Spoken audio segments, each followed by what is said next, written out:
Hello everyone and welcome to episode 51 of the Layton Fitness podcast.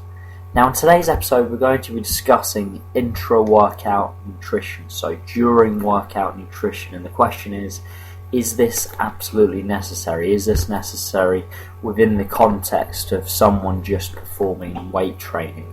So the reason I bring this up is certainly in recent years there's been a lot more supplements that have come onto the market which have been specific for intra-workout nutrition. However, in today's episode we're really going to dive into the reasons why this may or may not be necessary within the context of someone just performing weight training. So I think the first thing that's so important to discuss is when we're looking at intra-workout nutrition, most people will look at this window in isolation. They completely forget that there's also potentially been a pre-exercise meal prior to the training bout, and also there'll probably be a post-workout nutrition meal after the training bout.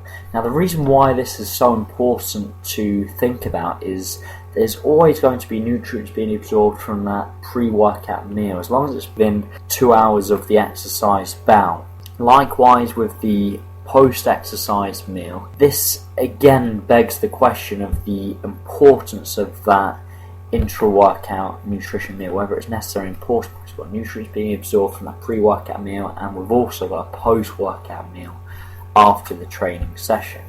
Now we need to actually look at some of the recommendations that are being suggested during a weight training session. They're usually something along the lines of a whey protein with a high glycemic dextrose powder or a branched chain amino acid and a dextrose powder, some combination of those two. So we're going to look at each component in isolation. So we can look at protein first, or branched chain amino acids, and then we'll look at carbohydrates. So firstly, with regards to protein, again we need to take a step back and actually look at the bigger picture. So we know we need to have some kind of protein target to meet before the end of the day. This really is the most important factor, both calories and macronutrients, protein, carbohydrates and fats. So it's important that we just acknowledge this. So for example, if we really just dived in and focused on creating this magic intra-workout nutrition meal, yet we just forget the fundamentals, the basics, i.e. meeting total protein before the end of the day, it just basically just means that intra-workout meal or pre-workout meal or post-workout meal is irrelevant. However, you'll be surprised how many people do this, how many people focus on the minutiae, the minor details, yet they miss the bigger picture. And most people typically don't even have a clue what their protein target is to meet before the end of the day. So if you haven't already got that, make sure you actually have that in place first. Second, we need to understand that the body's always in a constant state of either muscle protein synthesis or protein breakdown. And it's more about the net difference at the end of the day, at the end of the week, at the end of the month, over a chronic period of time, whether the individual will gain muscle or lose muscle over a period of time. So it's the net difference between muscle protein synthesis and protein breakdown. As such, trying to split hairs about having protein within an hour's session is a little bit silly, because 1 hour without consuming any protein is not going to make any difference whatsoever, because remember, we're in a constant state of muscle protein synthesis and protein breakdown, and it's the net difference at the end of the day, not whether you've consumed protein during your workout. So keep that in mind, that's very, very important. Additionally, with regards to branched chain amino acids, if you actually look at the research, when there's sufficient protein in place, there's no evidence to support branched chain amino acids, and that's the key determining factor. When you look at the studies showing any positive effects for branched chain amino acids, it's usually when there's insufficient protein. So basically there's two groups of insufficient protein, they add branched chain amino acids to one group, and by default that raises the protein intake, hence the positive results. However, when there's sufficient protein in place, there is no evidence to support its usage. As such, save your money and don't waste your money on branched chain amino acids.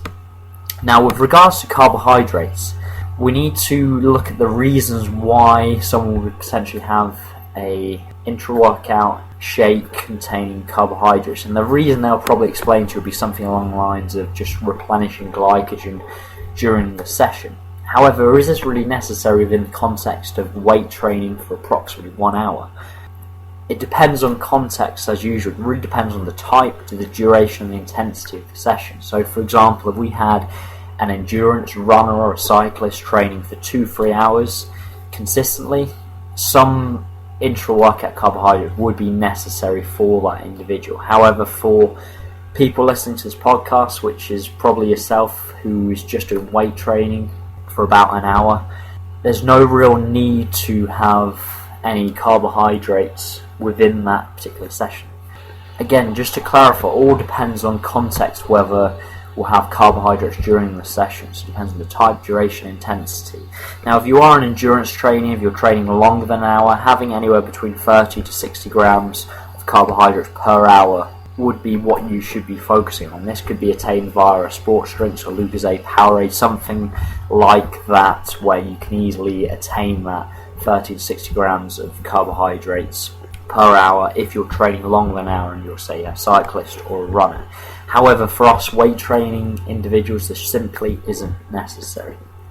Now, it's also important just to discuss on personal preference. If you really do have a personal preference to have some sort of shake during your session, that's absolutely fine. If you just generally prefer to do that for whatever reason that might be, and just make sure to actually cater for those calories, carbohydrates and fats within your daily total targets.